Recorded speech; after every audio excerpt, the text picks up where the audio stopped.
Hello, and thanks so much for watching Proactive New York. With me right now is Nick Kovacevich, CEO at KushCo Holdings. Alongside him is Stephen Christoffersen, CFO. Good to see you both. How are you? Doing great. Doing very well. Big news was announced late last week. KushCo is merging with a NASDAQ-listed company called Greenlane Holdings, where KushCo will now become a subsidiary. Nick, could you maybe start us off with talking us through why the firm agreed to this merger? Yeah, well, the merger just makes a ton of sense in all aspects. If you look at the financials, putting these two companies together gives us significant size and scale. It also diversifies our business, not only in terms of the products that we offer, but also the customers that we're going after. KushCo has traditionally been more of an enterprise play, dealing with businesses in the cannabis industry, whereas Greenlane has exposure directly to the consumers, buying CPG products from them, and even through e-commerce platforms like vapor.com.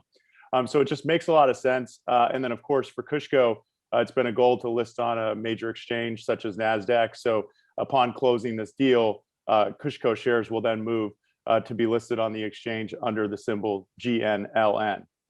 All right, thanks very much, Nick. Stephen, now turning to you, the KushCo press release stated that KushCo shareholders received a 6.3% premium on this deal. Can you talk more about how the exchange ratio was calculated? Absolutely. So the premium was calculated based off of a 20-day VWAP. And so what that stands for is volume weighted average price. And so when you're going through these negotiations, obviously they take some time. And so a way to smooth out the share prices for both companies is to take it off of an average share price over a period of time. And so that's why we used a 20-day VWAP. So the exchange ratio itself was calculated using what's called the treasury stock method. And so what that is you take all of the shares outstanding plus in the money options for both companies, and you come up with the share split based off of the market cap. So the total number of shares outstanding times that market price. And so for us, this was a approximately 49.9% split, 50.1% split for KushCo and Greenlane shareholders. And so a good way to track, what the call it implied share price of KushCo should be is really to look at the Greenlane share price and take that number and multiply it times 0.2546. And that's really where KushCo should be. That's the price per share that the KushCo shareholders will receive if the transaction were to close today. So now, Nick, back to you. Can you talk through how the market reacted to this deal, and what is now the market cap of the combined companies based on this announcement? Yeah, so in our opinion, the market reacted very positively. We certainly received a lot of inbound messages, congratulatory messages, and otherwise. We also announced via press release that the combined market caps were around 350 million at time of announcement, and we closed the trading week approaching almost $500 million in terms of combined market caps. So certainly that's an indication that this was received positively. We also know our announcement coincided with the legalization of New York.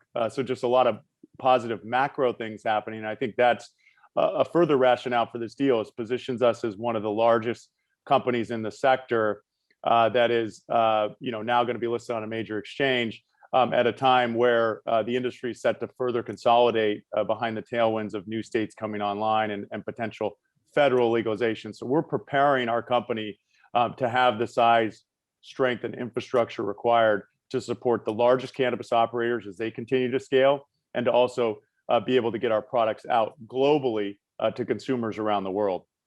Yeah, so you mentioned your peers. Can you describe how this merger does best position yourself against some of your ancillary peers like GrowGeneration and maybe Hydrofarm?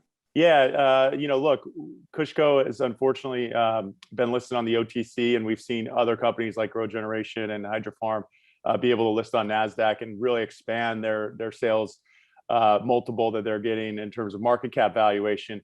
So we're optimistic that we can accomplish the same goal via this merger.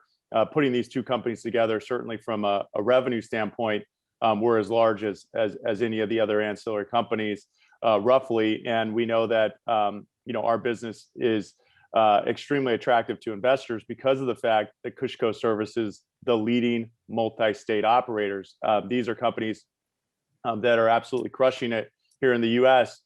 Their business is growing tremendously, but they still cannot list on a major stock exchange. So if you're an investor, an institutional investor, and you want to find a way to play the US cannabis industry, well, KushCo/Greenlane could certainly be that proxy, given that we're directly tied to these large multi-state cannabis operators, and our growth will be somewhat linked to their growth. But because we're an ancillary company, we don't touch the plant, we're able to be listed on NASDAQ. So I think that presents a very compelling opportunity, and hopefully something that will be able to expand our revenue to market cap ratio, which is something that, again, is much lower than what we're seeing from peers that are currently listed on the exchange. Well, we will look to follow this deal very closely. Nick, Stephen, thanks so much for the time today.